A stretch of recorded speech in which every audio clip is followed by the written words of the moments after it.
Olá pessoal, desculpe a falta de vídeos no canal, estávamos doentes mas a partir de amanhã tudo volta à normalidade aqui.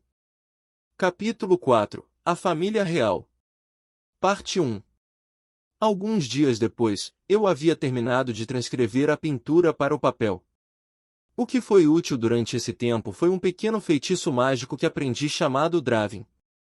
Ele me permitia pegar tudo o que eu via e reproduzi-lo perfeitamente no papel.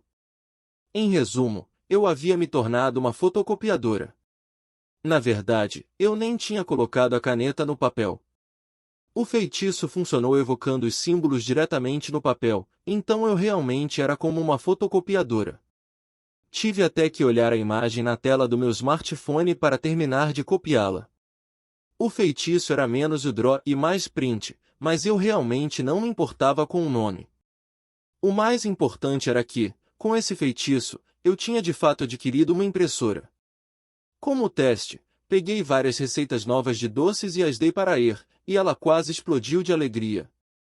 Eu estava grato por poder traduzir as palavras como parte do processo de impressão, se me concentrasse o suficiente. A única desvantagem era que eu tinha de usar search para encontrar os nomes reais dos ingredientes, um por um. Eu tinha aprendido a usar uma das moedas de 100 ienes que carregava para lidar com qualquer coisa relacionada a peso. Eu deveria ter me prevenido. Meu próximo trabalho era entregar a transcrição da parede na capital. Eu havia perguntado às meninas se alguma delas queria ir comigo, mas aparentemente a ideia de conhecer o Duque as deixava muito nervosas, então elas recusaram. Foi então que eu realmente senti a diferença em minha percepção do que era um nobre, em comparação com o que todos os outros pensavam deles. Quero dizer, não havia realmente nenhum nobre no Japão. Embora, a rigor, tenha havido no passado. Peguei o maço de papéis transcritos em minha mão e lancei meu fiel feitiço porta. Passando pela luz, cheguei diretamente em frente à porta da propriedade do Duque. Mas o que? Ops, desculpe-me por isso. O guarda ficou surpreso com minha aparição repentina. Para dizer a verdade, eu tinha surpreendido o pobre guarda toda vez que vinha à propriedade do Duque. Eu gostaria que ele se acostumasse com isso, mas levaria algum tempo. Espere um segundo. A porta se abriu e uma carruagem saiu. Eles estavam indo para algum lugar? Eu disse a mim mesmo que tinha escolhido o momento errado para minha visita. Touya, é você. Graças a Deus. Por favor, entre. O quê? Espere um minuto. O quê? O que está acontecendo? A porta da carruagem se abriu e o Duque desceu como uma ave de rapina, agarrou-me pelo braço e me levou para dentro da carruagem em um piscar de olhos. Sério, que diabos? E pensar que você apareceria em um momento tão perfeito. Você realmente é uma dádiva de Deus. Eu lhe dou graças. O Duque começou a orar fervorosamente. Quero dizer, tecnicamente, Deus me enviou aqui, então. De qualquer forma, o comportamento do Duque certamente não era normal. Eu nunca o tinha visto tão frenético antes. Fiquei imaginando o que poderia ter acontecido. O que exatamente aconteceu? Diante da minha pergunta repentina, o suor apareceu na testa do Duque enquanto ele respondia em um tom de pânico. Meu irmão foi envenenado. Desculpe, o rei? O irmão do Duque não era o rei? Esse era um caso de assassinato real? Felizmente, o tratamento foi feito rapidamente, então ele ainda está sobrevivendo. Por enquanto. A voz do Duque saiu trêmula quando ele se sentou de bruços, juntando as mãos com firmeza. Quero dizer, seu irmão estava prestes a morrer.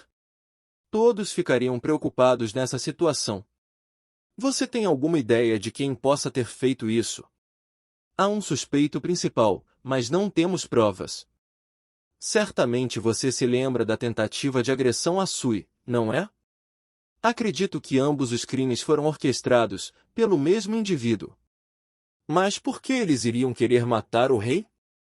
Ah, espere, pode ter sido um assassino enviado de fora do país ou...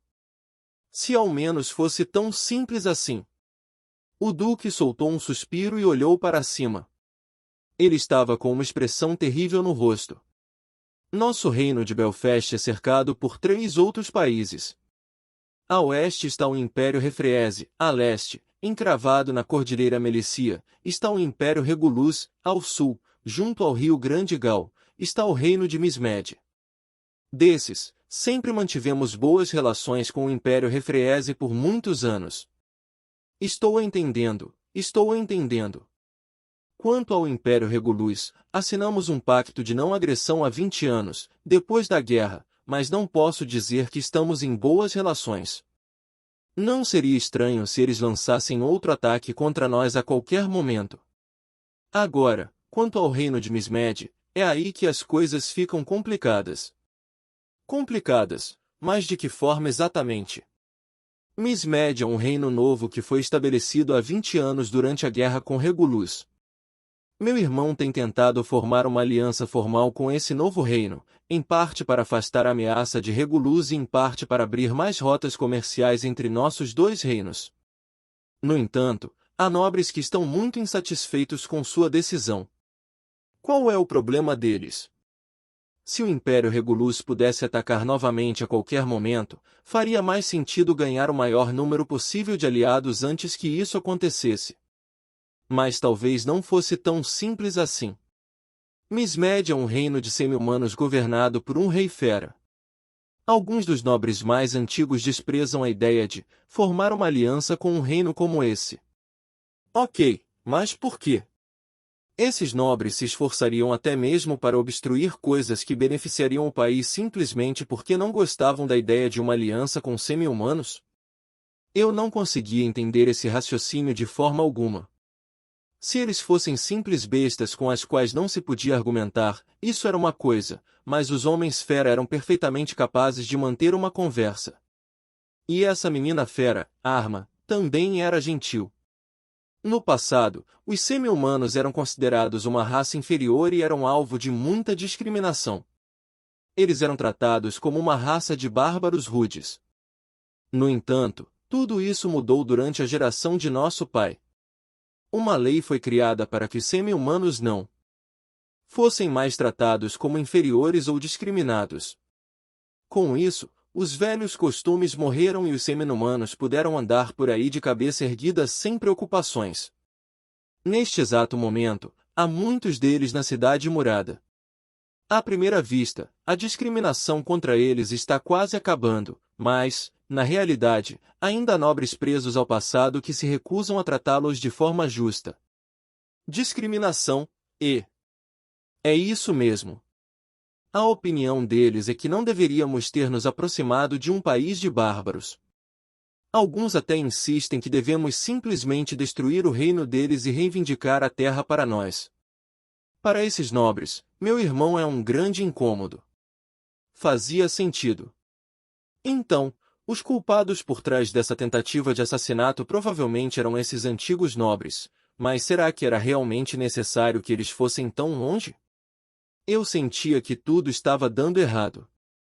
Será que a situação era tão ruim que eles tiveram que matar o rei como um bônus? Pelo amor de Deus, se o rei morresse, esses nobres não seriam os que mais sofreriam? Se meu irmão morresse, o trono passaria para sua única filha, a princesa Yumina. Os nobres mais velhos provavelmente tentariam fazer com que um de seus filhos ou parentes se casasse com a princesa para subir na linha real. Depois disso, eles estariam livres para abusar de seu poder para expurgar todos os semi-humanos do país. Estou começando a pensar que aqueles que tentaram sequestrar Sui não estavam tentando pressionar a mim, mas ao meu irmão. Portanto, uma espécie de faça o que dizemos se você valoriza a vida de sua sobrinha. Eles queriam interromper as relações com Mismed fazendo reféns de repente. A princesa provavelmente tinha uma guarda pessoal protegendo-a, então eles teriam visado um parente como a sobrinha do rei. E então eles poderiam ter se deixado levar e exigido que o rei casasse sua filha com um dos filhos deles. A coisa toda parecia o enredo de um idiota malvado de desenho animado, por exemplo. O culpado provavelmente era um completo idiota.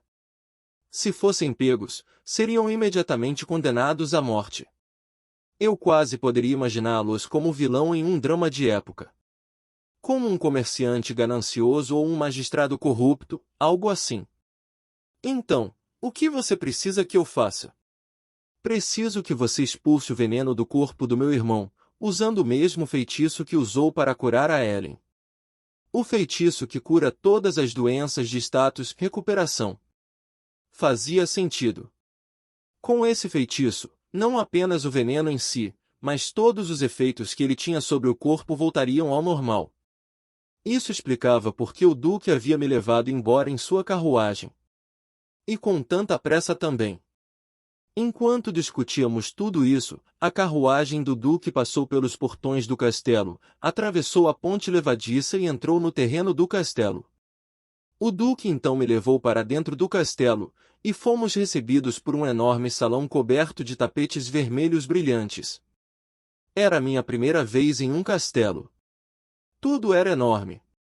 De onde estávamos, no centro do salão, eu podia ver um par de escadas à esquerda e à direita, curvando-se e levando ao próximo andar. No teto havia um lustre brilhante, cintilando como estrelas no céu noturno. No entanto, não parecia haver nenhuma vela.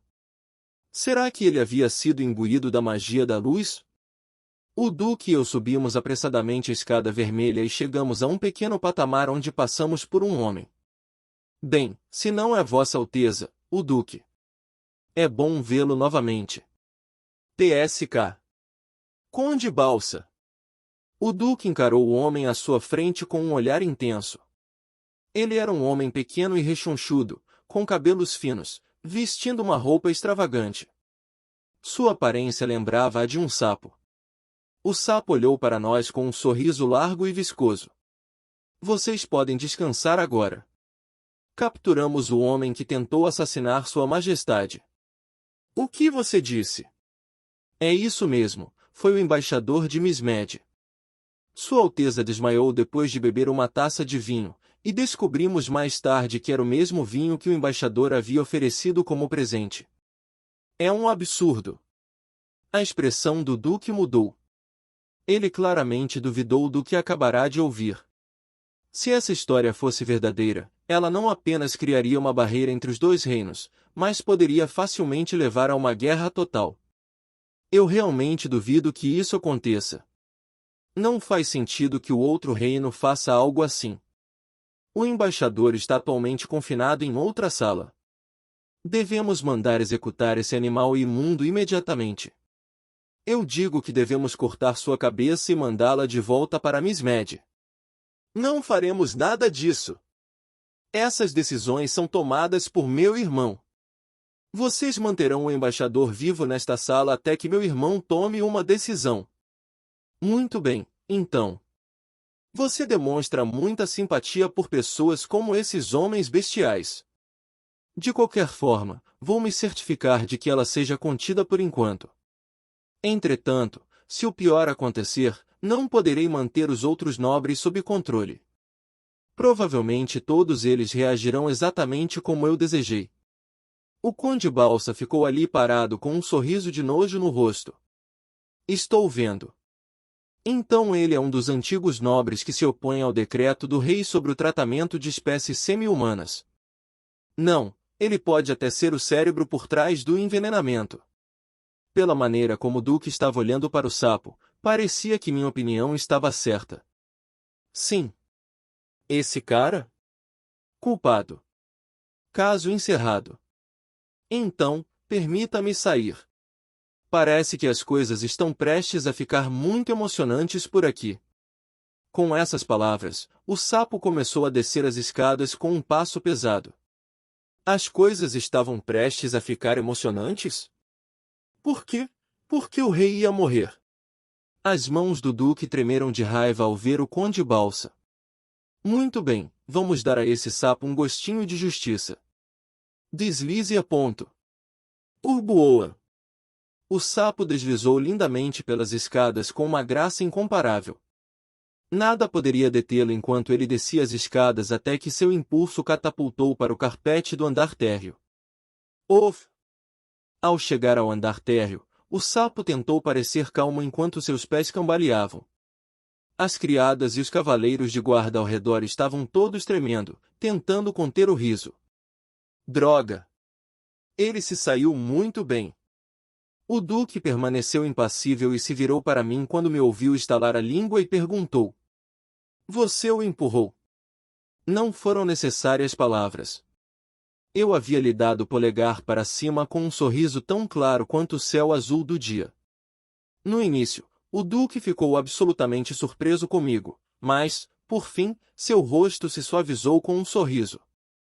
Espero que tenha gostado do vídeo. E se você quer receber mais conteúdos como este, se inscreva aqui nesse canal. Obrigado por assistir a este vídeo. Até mais!